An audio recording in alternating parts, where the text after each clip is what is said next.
今仔10月31號是西方的萬聖節，真濟人攏會裝作是蘇會鬼來嚇驚人。最近佇有考古學家佇波蘭就挖出一具17世紀的查甫囡仔的骨頭，發現講伊的腳紅白條的，人嘛是拍的。這個查甫囡仔有可能是在世時，互認為講是蘇會鬼。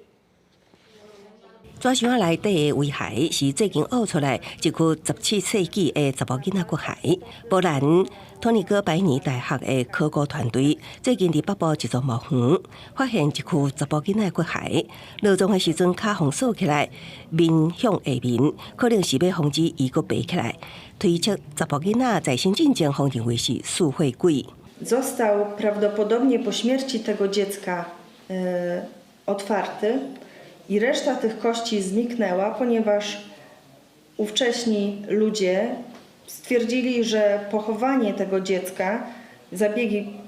przy nim wykonane, było to jeszcze za mało. 考古學家推測，查某囡仔年紀大約是6至7歲，凸顯當地佇17世紀的時陣，將蘇會鬼強死的超自然現象看作是真實存在。而且佇去年的熱天，考古學家也佇這座墓園發現一具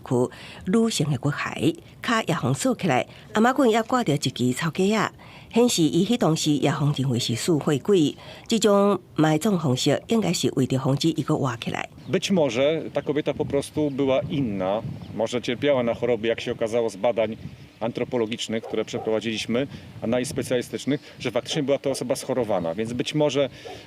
ta choroba powodowała takie objawy, że po śmierci sądzono, że może po prostu ona wrócić w postaci demona lub powiedzmy szkodzić zmarłym, więc dlatego ją zabezpieczono. 挖出這兩具遺骸墓園內，大約有1/3採用無平常的方式落葬，